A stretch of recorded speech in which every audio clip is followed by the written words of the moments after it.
Welcome to This Week in the PNFL. I'm your host, Mark Hill, and along with me is Mitch Grawl and Dean Chambers. How you doing, fellas? Very good. Yeah, doing really good, really good. All right, so we have week 3 in the books. We are coming up to that quarter turn in this season. Some teams have a lot to be happy about, others not so much, and there's a few of them out there that could either go either one way or another. So, a lot for teams to look at this upcoming week. We've also had some good things, a lot of good feedback from the broadcast show between Atlanta and KC. Great job, you two, to get it kicked off. But we're going to talk about all that when we go through the games. Our middle segment is going to talk about something we haven't discussed yet, which actually I find kind of intriguing, is about the substitutions for the quarterbacks versus the other position players. So, and then in the end, as you know, we go through our predictions for the upcoming games and go over our current lead pipe lock settings, where we're at right now, and our overall statistics. So, if you guys are ready, we will go ahead and jump into this to see how everything goes. So, without further ado, we are going to jump right into it. The first game on the list is New York Jets going into Indy to play the Colts, and they walked out a much tighter win than what most of us thought. But New York keeps it rolling by winning 17-6. We are going to start this one off with Mitch. All right. Well, looking at this game here, yeah, I thought the Jets were going to win this by a lot more. And in fact, if the Colts, kicker, Verity, if he could have, hit that one extra field goal there, it could have changed the complexion of this game. That is a one-score game, and who knows what would have happened. But, end of the day, the results ended up what we expected. Jets win, and moving on to 3-0. All right. Dean, what do you got? Yeah, I noticed that neither one was very good at third down efficiency, but I guess it didn't matter a lot, or maybe it did matter a lot. Maybe that's why the score was low. But yeah, the Jets did score enough to win, and their defense only gave up 6 points, which I believe was a pair of field goals. Yeah, it was. So, they just win most weeks. They don't always win big, but they more often than not win big. But, at the end of the day, it's a win and they move on. So it works. All right. Next game we have. I don't think any of us saw this one. We had New England going into Steeltown to take on the Steelers, and they pretty much put the hammer down and won this game 44-7. Dean, what happened? Did we all pick Pittsburgh to win last week? I don't remember. You I picked. know I thought You they could picked. possibly win. Dean picked Pittsburgh, and Mitch and I both picked New England. Oh.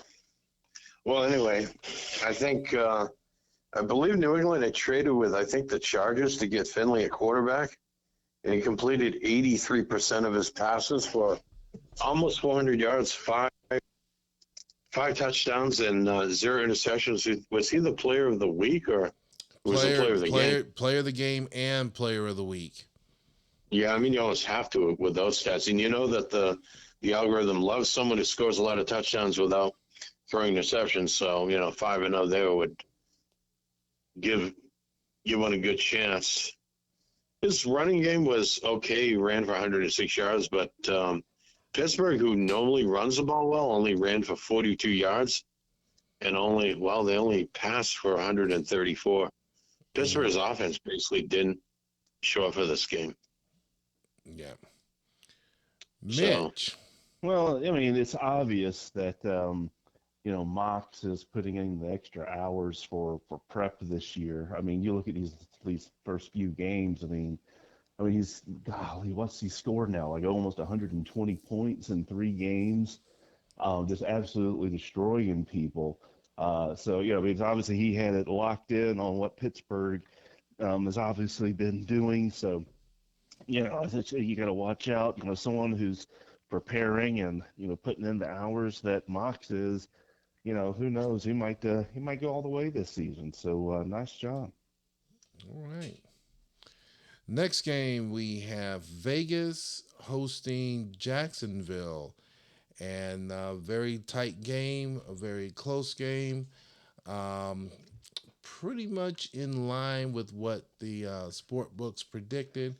But Jacksonville walking away instead of Vegas walking away with a 35-32 victory. Mitch. I didn't see this coming at all. I was actually wondering if Jacksonville after the previous week would go 0-16. So happy for Matt finally getting off the mat. It looks like against Las Vegas, and we'll see if he could repeat it. But definitely, brought I think having Captain Kirk back in that lineup made an impact there. He always seems to find a way to rally the troops and at least make it entertaining. But big game offensively for Jacksonville, which quite honestly you haven't seen in a while. So we'll see if he can keep it up. All right. Dean, what do you got? This is another game where the player of the week is the quarterback for the losing team, although they didn't lose by much. I mean, they put up 403 yards of offense and managed to lose because Jacksonville put up 453, including 346 yards of passing. Yeah, I was surprised this. I definitely thought the Raiders are going to win. They were favored by 4.5, and it happened. This was an upset. Upsets do happen. Yes, they do. Upsets do happen. And again, any given Saturday, this can happen. So, something to be watchful for. Next game, we have Minnesota taking on the Chargers. And this one went into overtime. Very good game, a very close game. And Minnesota keeping in line with the predictions and won this game or walked away with it 26-20. Dean, you're up. Yeah, I'm beginning to wonder whether the Chargers are back in rehab. They lose this game to Minnesota in overtime, and they're going to play Chicago next week and Kansas City the following week. If they lose both those games, they could be 1-4. I'm not predicting that, but this is a tough loss for them. The statistically, it looks like it favors the Chargers a little bit in total yards and more rushing and more passing, but they ended up tied, and Minnesota scored in overtime, so that decided the game. Yep. Mitch, what you got? Well, definitely a big win for Minnesota. They did not need, to go 0-3 to start the season in this division. So, especially a divisional loss would have been a killer for them. Statistically, LA, had looks like a little bit better games, at least, from a yardage standpoint. But I'm sure Minnesota is not going to worry about that. I think, Los Angeles sure wishes old Upremian would have made that field goal that he missed, and we wouldn't have to worry about the overtime. But I tell you what, though, it's when you look at LA, man, and 400 yards plus of offense. They had nearly 200 on the ground. I don't know, man. They didn't play a bad game. In fact, as you look down this list and you kind of go, man, they probably should have won this thing. But you know what? Should have and actually doing it are two different things. So nice job, Barney. Yeah, what was that for you old guys out there? There was a song by Lou Rawls, "If I Coulda, Woulda, Shoulda." That's it right there. So okay, now I've just dated myself. Anyway, moving on. So the next game that we have coming up was our inaugural um, live telecast of our game, live slash recorded, but given to you guys live. I think there was a lot of success in doing this. Definitely a heart attack game for somebody. And this was Atlanta hosting Kansas City. I think there's going to be a lot more to be discussed on this game. Great game, two great coaches, good planning on both ends. Um, but one costly mistake at the end ended up costing Atlanta, and Kansas City walked away with this one 21-20. Mitch, start off with you. Well, I just want to say my consistency this season is impeccable.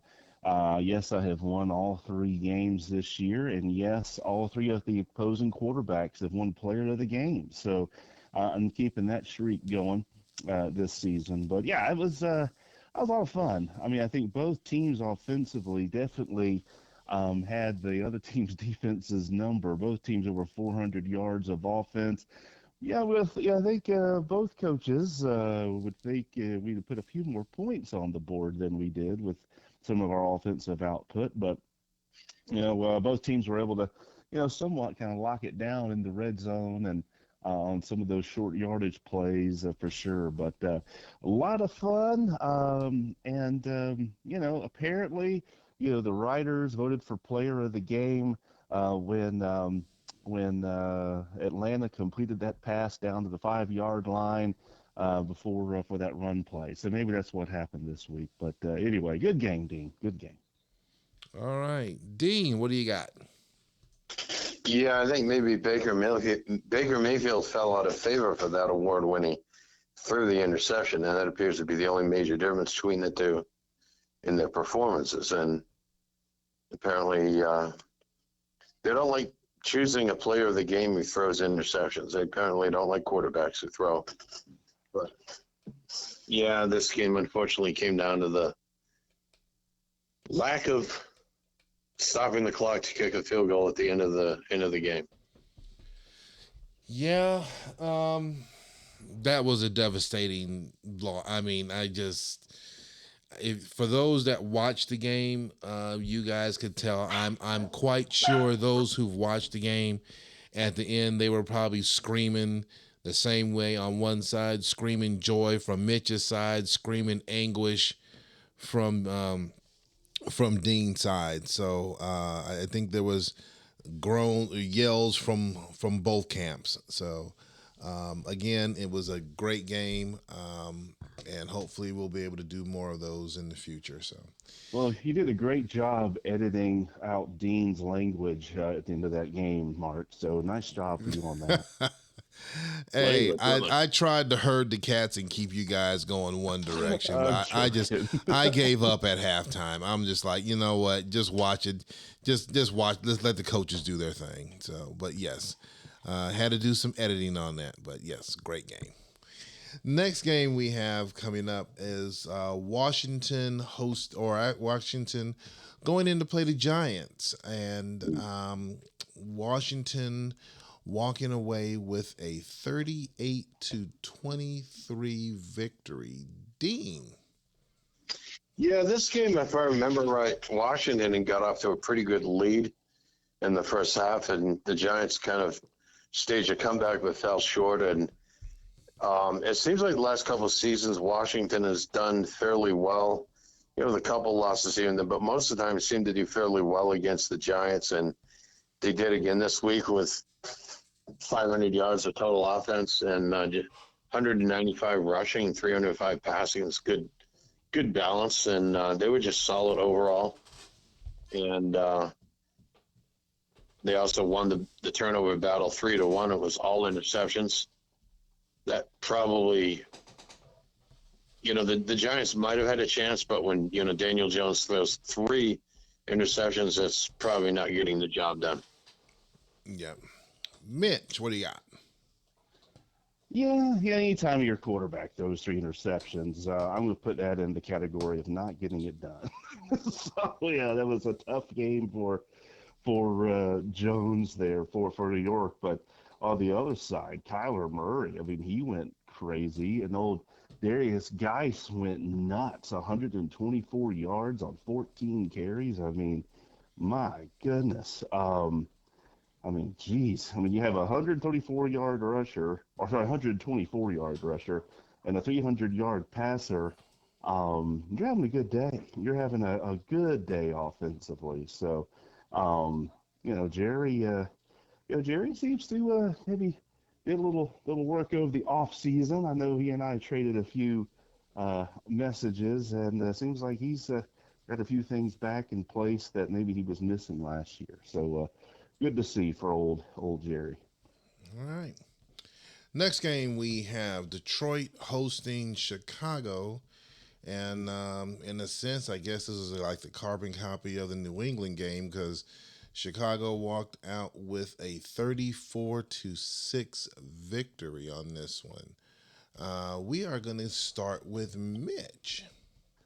Yeah, I mean, Detroit, I don't know if their offense got off the plane. I mean, my goodness, 145 yards total offense. -6 That's rushing. not, yeah, that's not going to do that's not going to really do a whole lot there for your team. I mean, gave up 5 sacks. Yeah, um, yeah, not the best day for that Detroit offense. Oh, and you look at Chicago. I mean, passing wise, I mean they were inefficient, but he did get 4 touchdowns, even though he threw 50 to 33. But he did get 4 TDs. But the running game was solid, which obviously helped give him enough to beat down the Detroit. But man, less than 150 yards of total offense is not going to get you where you want to be. Yep, I agree on that one. Dean, what do you got? The scariest number in this box score is the net rushing yards. -6 for Detroit. -6 yards net for the entire game. Mm-hmm. I mean, their running game. That's not going to get you very far, is it? No, they had one running back who apparently ran once for a loss of 13 yards. One of their running backs ran twice for a loss of -3 yards. And then they had 2 running backs on 10 attempts who combined for a total of 10 yards. I mean, basically, Chicago just snuffed out their running game entirely and didn't allow a whole lot in passing either. So, maybe some of us ought to be looking at what kind of defense Chicago used in this game, because their offense was effective in scoring 4 touchdowns, but wasn't necessarily very productive at a total of 310 yards. But their defense pretty much held Detroit in just about nothing. Yeah, a lot of short fields for Chicago. A lot of short fields. Yeah, definitely, I agree with that one. Um, yeah, I'm looking at that -6. I don't think we've ever seen a game with negative yards rushing. Not that I can recall. So Yeah, that's pretty scary. yeah. Yeah. Next game we have San Francisco hosting New Orleans at Levi Field, and Charlie showed up by taking this game 21-7. Dean, what do you got? Yeah, it seems like just when I'm deciding to bet against Charlie, he shows up and does well. And look at this. He scores 3 times more than done. And it's not necessarily a whole lot of offense, just 282 yards, but held the Saints to 192 yards and kept them out of the end zone except for that once, and that was enough to win the game. Okay. Mitch, what do you got? Yeah, whenever you have a quarterback throw for 115 yards and you win by 2 touchdowns, That's not very common out here. That's what Burrow did, 115 for 2 touchdowns, with a long of 15 yards. So that looks like 5 seasons ago Justin Fields a little bit there, I think. But hey, when you got two running backs that hit 80 yards apiece, I mean that's pretty solid. That's what Charlie used to always do was run the ball well, play strong defense, and when you only give up 200 yards to your opponent, and you basically you're running the ball for as much as your opponent has in total offense. I'm not surprised that San Francisco won, but with that, but I did pick the New Orleans to win because, like you said, Dean, I was like, I think this is going to be a down year for San Francisco, but I think they saved their season here with this win. Okay. Yeah, I think they did. Think so? Mm. At least until next week when they play Seattle, right? Moving on to the last game of week 3. Um, this one was a pick'em game. Um, I have no idea what is going on up in the Pacific Northwest, but Seattle went into Anaheim. The first half, it seemed like Anaheim was running away with it. Seattle managed to fight back. In the second half, as usual, McPherson ended up missing a field goal, which could have tied it. In the end, Anaheim walked away with a 24-21 victory. Mitch. Mm, mm. I told you, man, if you don't get this one, it might be an 0-16 season. I don't know. I think you're playing well enough that you'll catch somebody this year. But was a little surprised that you lost this game. But I mean, again, similar to a few games ago. When you look at first downs, you look at yardage, you look at time of possession, you look at all some of these stats, you would think, man, Seattle probably whipped on them pretty good, but no, no. I mean, you did have the ball. You had the ball for 71 plays, and Anaheim only had it for 44. So you go, well, how did this what? Well, it's because Anaheim averaged 24 yards per pass reception. So something happened on the back end of the Seattle defense that needs to be fixed, or at least get some tackling drills this week because there were some long runs broken off that probably should have been stopped for less than 10 yards. But I am sure you will put it together here at some point and get that first win. So there you go. Dean, what do you got? Yeah, the Rams made some big plays on offense. Some of those were, I think they stepped up the pass game a little more. They called some screen passes and some opportune times, which, broke open big plays. I think those may have been cases where maybe the Seattle defense was blitzing and, a screen was called. And, it's interesting to look at another thing. Now, these games that the Rams have been winning have been pretty close, but you'll notice that the Rams commit very few turnovers, not many fumbles, and their quarterback isn't throwing a lot of interceptions. In this game, he only threw a single touchdown pass and no interceptions. So I think one of the biggest things the Rams are doing in winning these close games is they're not turning the ball over a whole lot. They're not making a whole lot of mistakes. And, this approach has them at 3-0. We'll see how this goes in the future weeks, and the Rams will be playing some tough competition.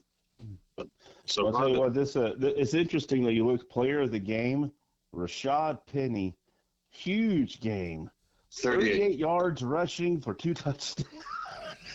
Yep. But he led the team in rushing with those 38 yards. I know. And a whopping 2.7 yards a carry. I mean, woohoo. Yep. Rough week. All right. So that was the recap of our week 3 games.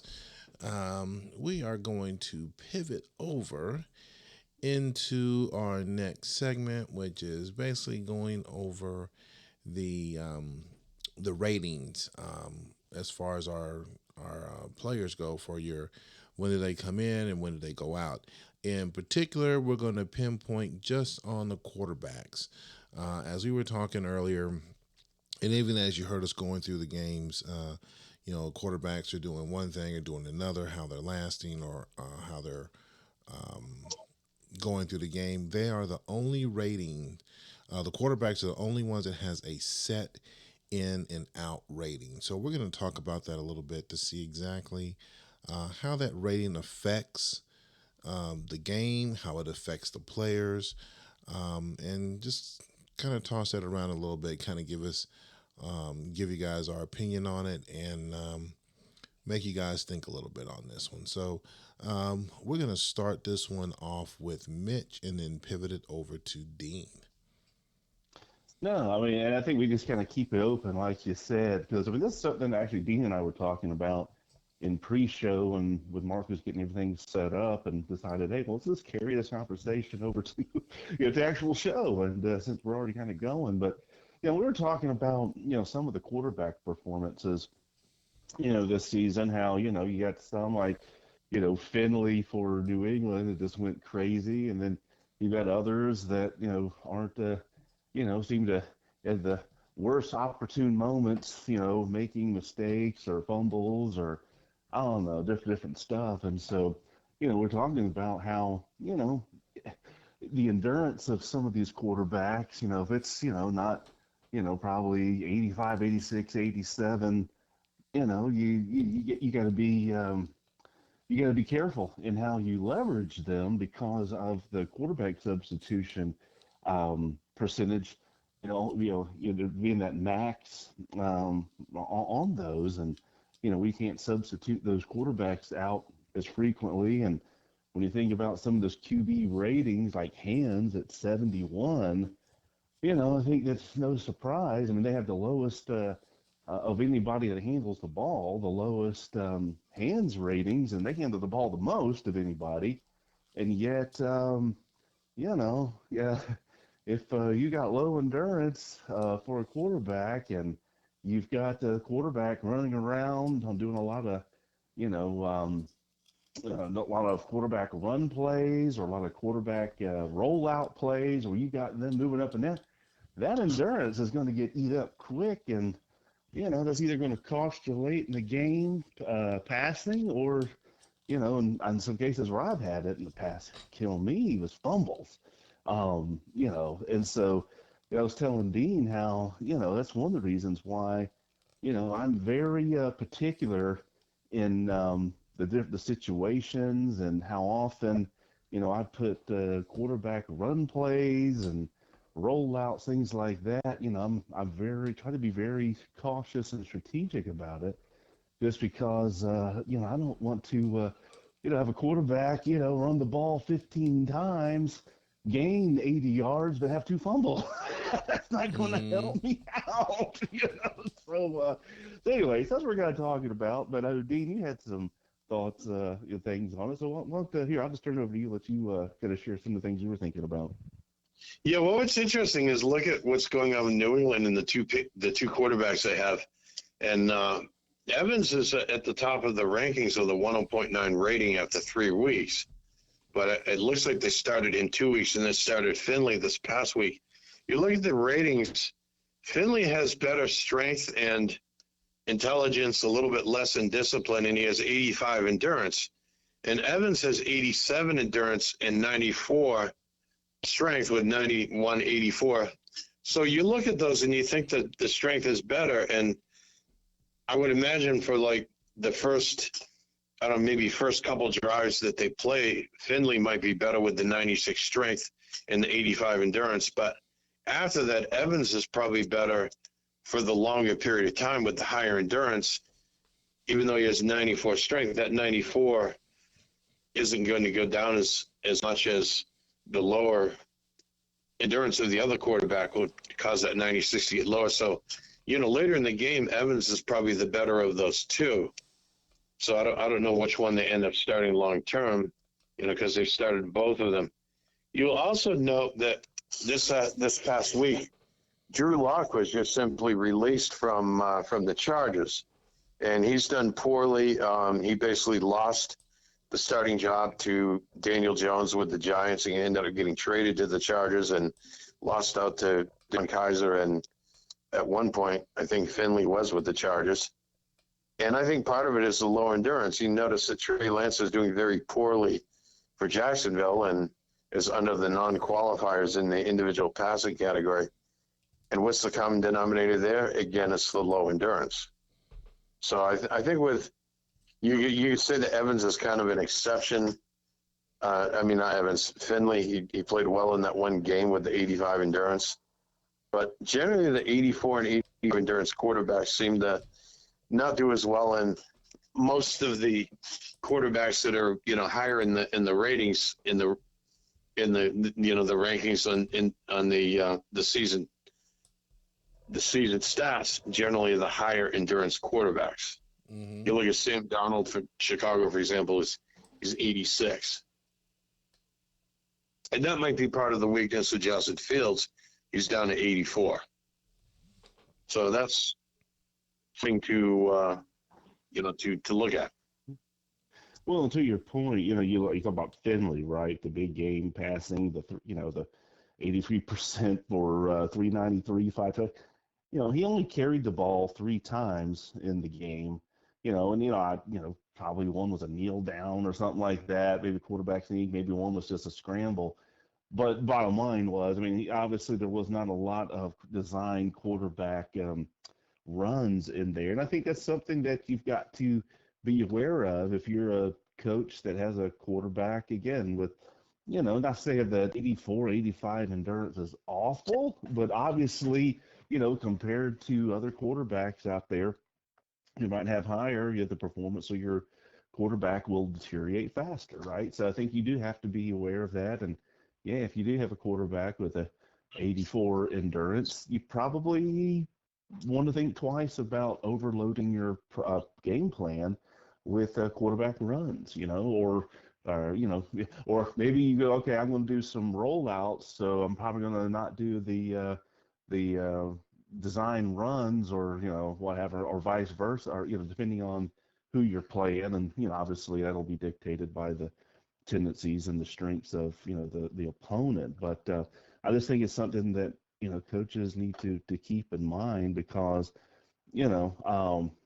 I think there is something to that. To what extent, I don't know, but I think there is something that to this endurance and the ratings and the substitution percentage, particularly when it comes to the turnovers and the fumbles and some of that in the pitch plays and all that stuff at points of the game, because I'm pretty sure the quarterback hands. You think about fumbles on these toss sweeps and all that.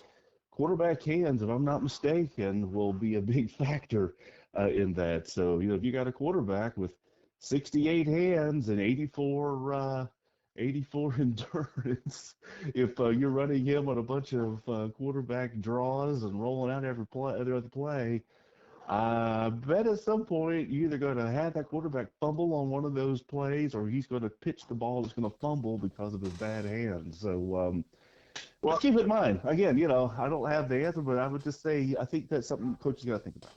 Yeah, if you look at your team, Mason Rivers, your team has 96 strength, 92 intelligence, and 84 discipline. You think, well, he should be a starter, but he hasn't panned out as a starter with several teams. Yeah.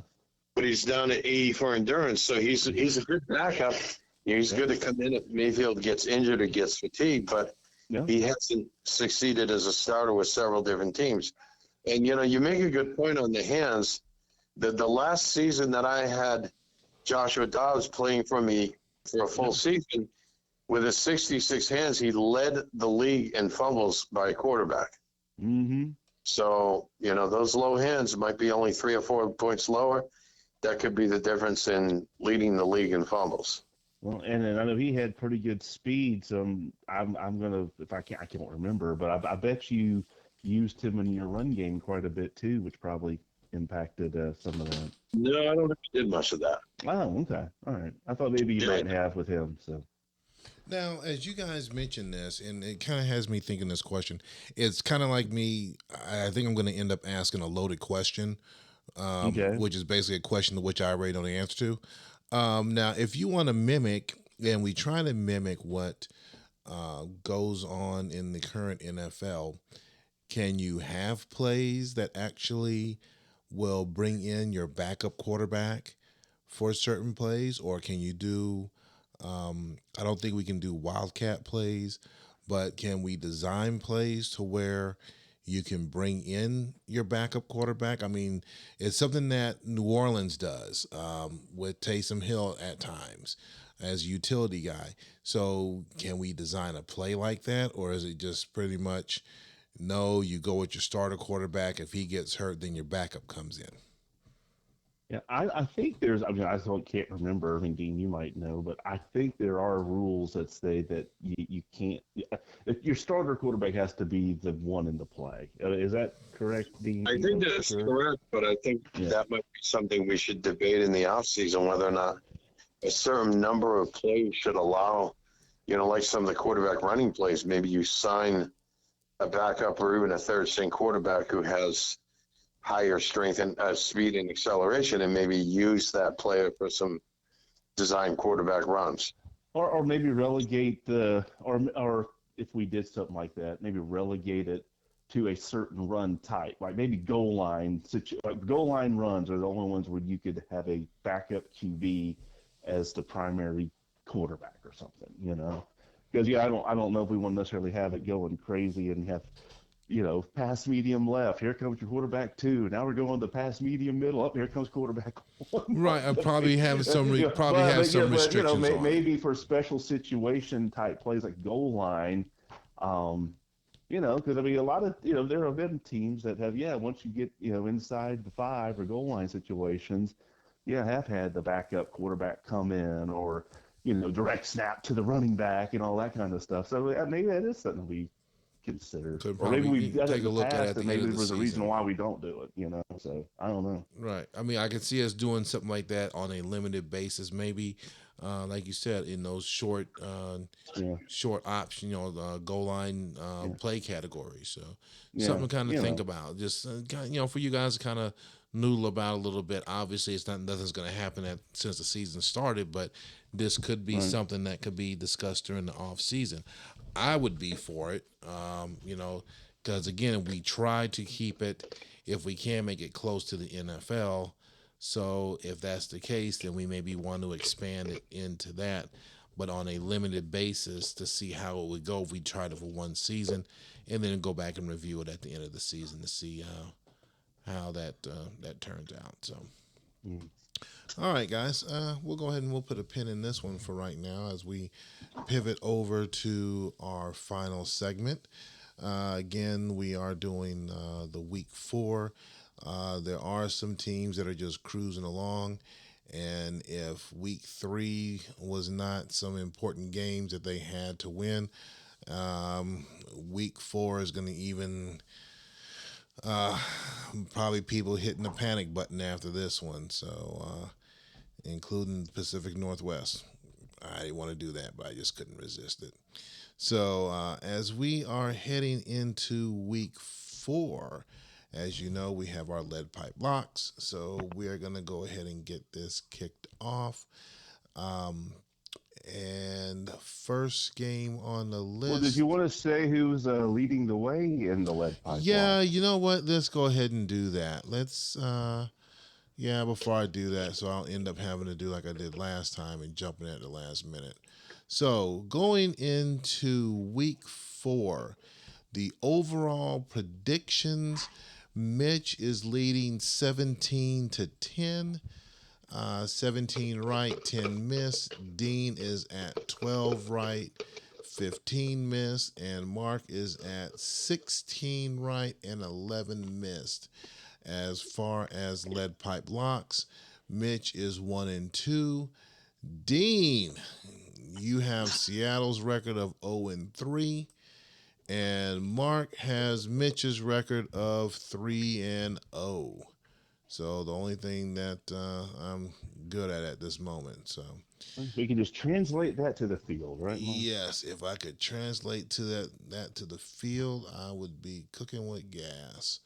So moving on as we go into week 4. First game we have on the list, we have Minnesota hosting the Jets. They are giving the Jets 8.5. We are going to start with you, Dean. Yeah, I think it's pretty clear that the Jets are going to continue rolling, and I do see the Jets winning this game and covering. All right. Mitch, what do you got? Well, if everyone will remember, the last two regular season matchups between these teams, in particular, Minnesota has won. Last year, I think it was like 9-6, and then the previous year, I think it was like 10-6. I mean, it's some crazy low scoring game. Oh no, I'm sorry. The previous year was 31-0. Yeah, I think Minnesota won 31-0, and last year it was like 9-6. So, um, you know what? I'm gonna go with Minnesota this week. I'm gonna say, I think the Vikings have something there on the Jets. So we'll see how it goes. I'm going to say this, I might regret it, but no one beats the Jets 3 seasons in a row. So Jets will win this week.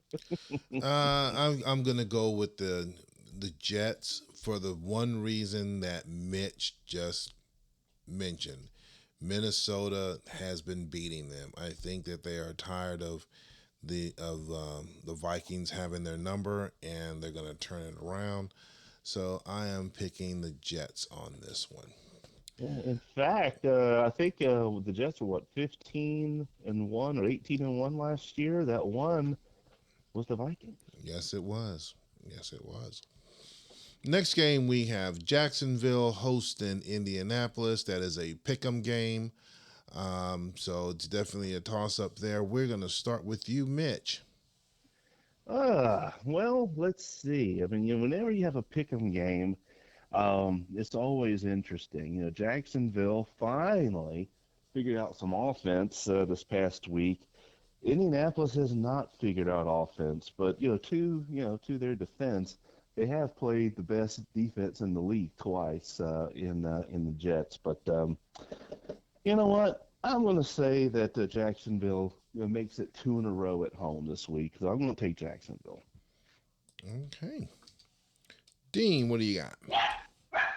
Yeah, this game is a pick, and I am also picking Jacksonville to win at home, and probably very close. But I can see a game like 24-21 or something like that. Jacksonville winning. All right. I'm going to round this out by joining you guys and picking Jacksonville to take this game as well. Next game we have Pittsburgh hosting Kansas City.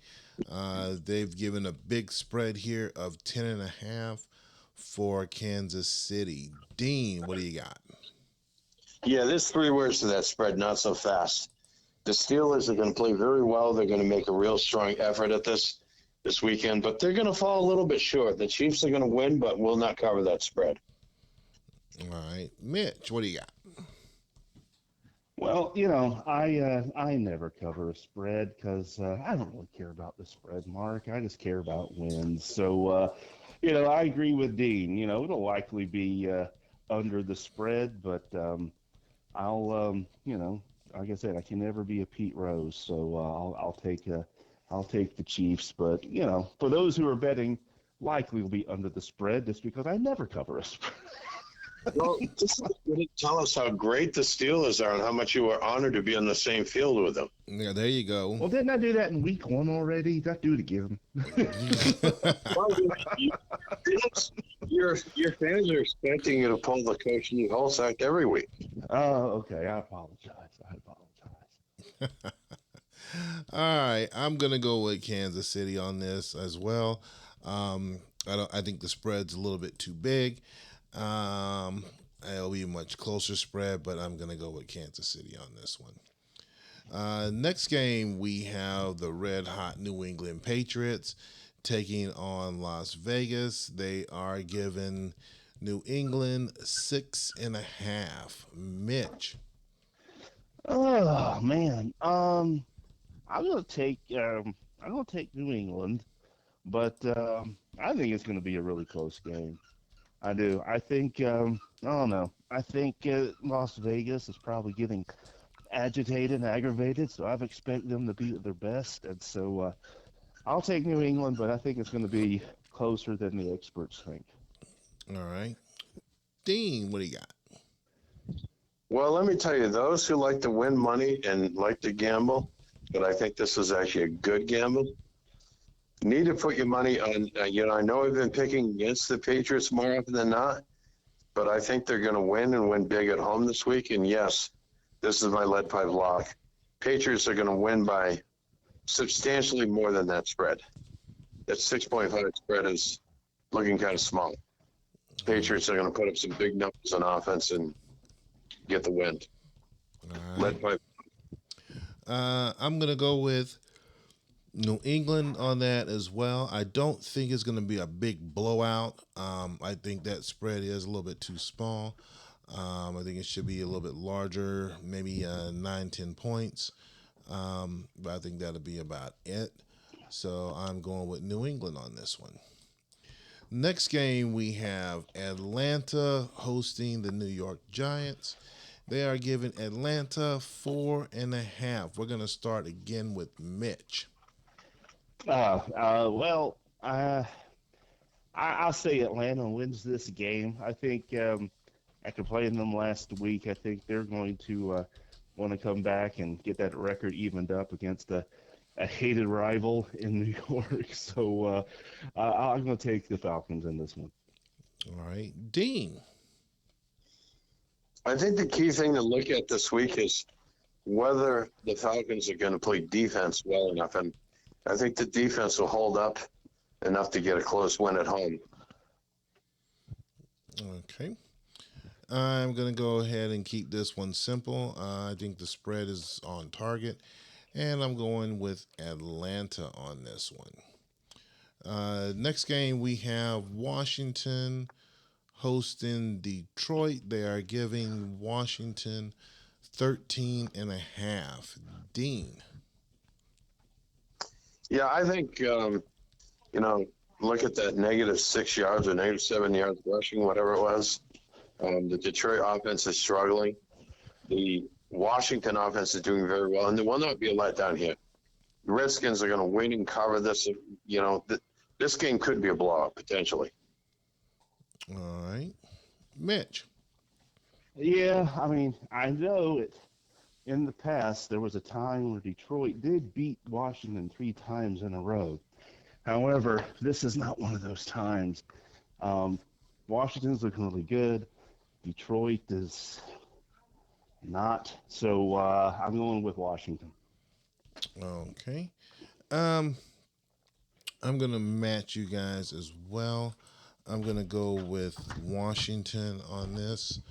I'm kind of mixed on that spread. I want to say that's a little bit too large. I think I'd probably narrow it down to around 8. I don't think it's. I think it's going to be closer than a 13, but I am picking Washington on this one. Last 3 games coming up, we have the Chargers going up against Chicago. They're hosting Chicago. Chicago is given a 9.5 point spread. Mitch, what do you have? Oh, goodness. Well, when you've got the Cardinals in the game, they're going to be tough. Chargers, I think they're going through a tough stretch right now. I'm going to go with the Cardinals. I'm going to take the Cardinals this game. All right. Dean, what do you got? Yeah, I think conventional wisdom is overrating the Cardinals right now. They did lose to the Saints. I think conventional wisdom is underrating the Chargers, and that's the kind of conditions in which an upset is possible. And I think the Chargers will pull off an upset and win this at home. All right, I'm gonna split the baby down the middle. I am gonna be picking Chicago on this one. Um, I can see Dean's um, logic on it, but I'm not quite sold on it. I'm going with Chicago. Next game we have up in the Pacific Northwest. They are really struggling not to hit the panic button, but Seattle is hosting San Francisco. They are giving the Niners 7.5. Dean. Yeah, I think, we can look at which 49ers team is going to show up in Seattle this weekend. But I think the 49ers are going to struggle a little bit, being challenged by the 12th man. I think, and Seattle needs this win. They don't want to lose this week. So I think this will be an upset. I think the Seahawks will win at home. Mitch. Yeah, well, my sources for the PNFL news shared with me that they're hearing in Seattle that if Coach Hill goes 0-4, that he's going to be on the hot seat, and there might be some changes coming to Seattle. So that being said, I'm going to put a lead pipe lock on this game and say Seattle's going to take it and then win it. All right. Your people are right. They will probably run Coach Hill out of town, and Coach Hill will have to go find another team to go terrorize. So, trying to keep that from happening. Obviously, I'm going with the Seahawks this weekend. Go Hawks. Last game we have New Orleans hosting Anaheim. Very tight spread. Shuggy is surprising everybody, sitting at 3-0. They are giving New Orleans, though, a 3.5-point spread, despite Anaheim being 3-0. Mitch, what do you have? Yeah, I mean, Anaheim's 3-0, but I'm still not sold on them yet. New Orleans really kind of wet the bed this past week against San Francisco. I expected them to be much more prepared and ready to play. I think they will be this week, so I'm going to go with New Orleans.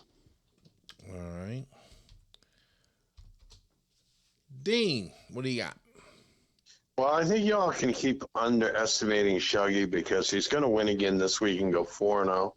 Yeah, that's an upset if you're looking at this spread, but it may be close, and all of the Rams wins have been close, but the Rams will win again this week. All right. I'm going to call this one as being close as well. I'm going to pick the Saints, even though I tried to pick within my own division. But I'm going to pick the Saints this week, and I am going to go with them as a lead pipe lock.